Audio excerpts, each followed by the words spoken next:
one of the big challenges we have is, look, in New Zealand, there's a major skill shortage right now. If I just went out looking for senior contractors, it's good luck. It's funny, I had one of my clients, they kind of picked their stack because it's like, oh, it's the most popular stack in New Zealand.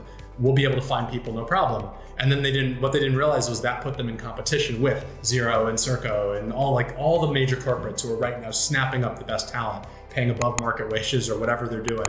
And so sure enough, like they couldn't compete. Yeah. So yeah, I knew that I would have that problem going into it. However, I've kind of done the whole digital nomad thing in the past. So the idea of working with teams and with different people in different parts of the world is like, that doesn't really faze me too much. Like I know some of the challenges. I've seen some of them before. I've overcome some of them before.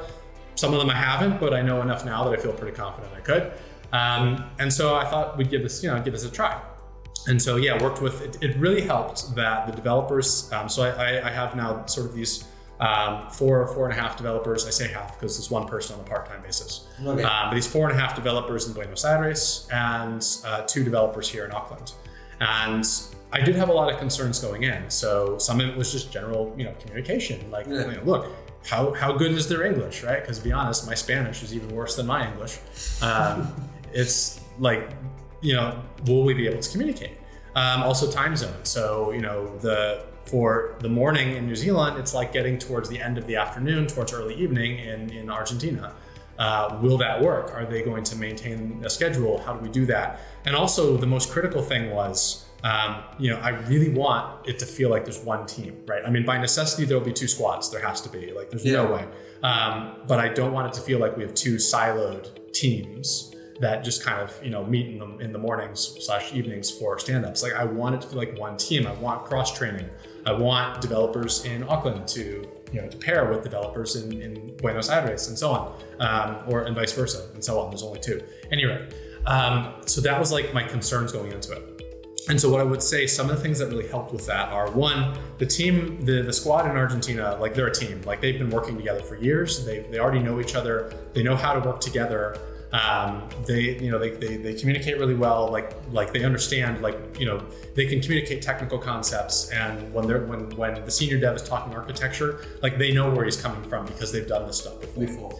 And similarly with the devs in Auckland, I made sure that they had a really good working relationship. They got along really well. And again, they were able to communicate really, really effectively together.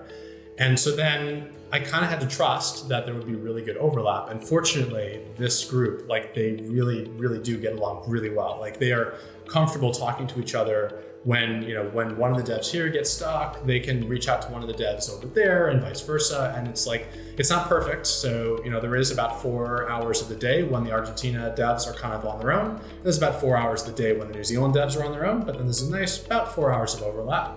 That works really well. Their English is quite good. There's no problems with that. Like communication's no problem.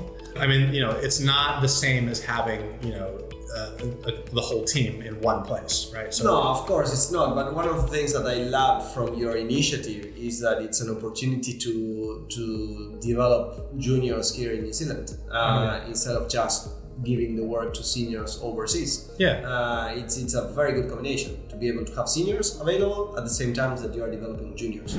I mean, look, right? It's if they're overseas, then that gives you access to other specialist skills that just you can't find here or you can't afford here. Or, in depending on the country, it can bring the cost down considerably, right? And you can still pay, what would be a really, a fair livable wage for where they are. Right, and that also helps a lot, right? So it may be that if you're concerned about getting coverage, right, you can bring in 2 seniors to help sort of act as the multipliers for your intermediates and your juniors, right? If for perhaps the same cost or maybe even less than if you had to pay above market to get a senior here in New Zealand. Yeah, fair enough. So, and it's software engineering is on the skill shortage list, and borders are going to open up next year. So there is always that, but I think.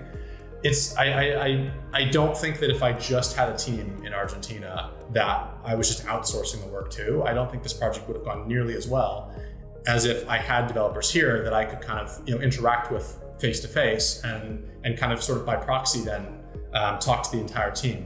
I mean, obviously I do calls with the devs in Argentina as well, and we maintain a good relationship, but like, I don't think the results would have been nearly as good if everything was just happening offshore. And I didn't have anything that was kind of just happening here, where it just, it was just more real, and I could get more more real-time feedback on things. What would be the one thing that must to be done when it comes to management, leading the team? Because you can have a team here working together with a team in this case Argentina or anywhere in the world. What needs to be done in order to make them work together as a team? I don't think I have the answer to that one yet. Okay. What I do know is for this team, so for the senior dev already was used to working with developers of all skill levels, which really helped a lot, right? So we have senior and a half, we have 2 intermediates, a junior over in Buenos Aires, and that's they are all used to working together. So right off the bat, you have a senior who is used to and knows how to support developers of all skill levels. And I think also just I tried really, really hard to get them talking as much as possible. So I put a lot of effort in up front to make sure that everyone just kind of knew who each other was, to introduce one another. I'd also just kind of check in on things. So just making sure, at the end of our first sprint, I was really pleased with this. We delivered a functional increment at the end of our first sprint. Teams in 2 countries we built the initial infrastructure, and look, there's a lot of functionality missing, but you could point to that and say, yeah, that's the essence of the thing that I want, right? That's the essence of the app that we're trying to build. And at the end of that, so it was wow, this is going really well. But then when we did our retrospective, it came out that the devs in New Zealand kind of felt a little bit siloed.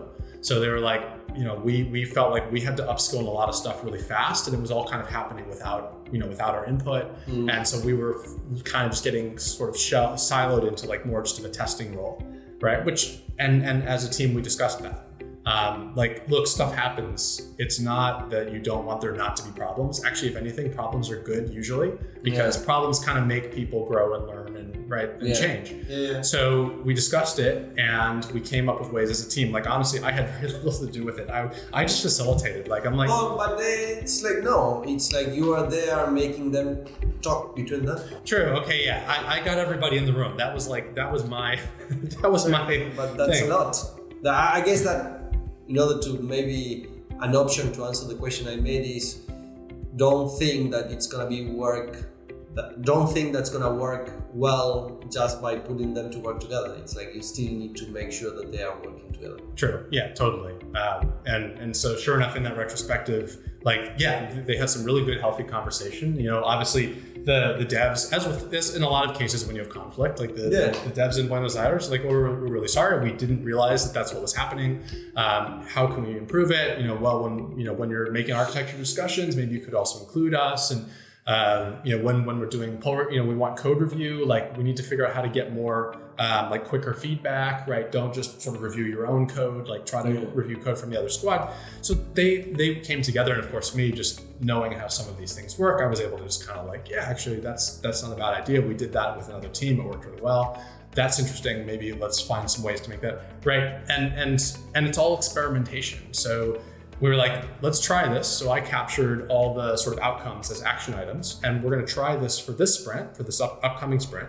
And then in the retro, let's just go back and say, so we were going to try these things. Did it work? Right. In a few cases, sometimes even just, one-to-one with the devs, and just hey, so how are you feeling? Do you feel like you're now getting to participate more? Are there things we can do differently? But yeah, you're not going to get it perfect from the beginning. No team is going to get it perfect from the beginning. And the challenges there are kind of the same as the challenges with a team that's all in one place, is really just making sure they're all talking, and that if there are problems that they can kind of emerge in a healthy way or in a safe, in a safe context.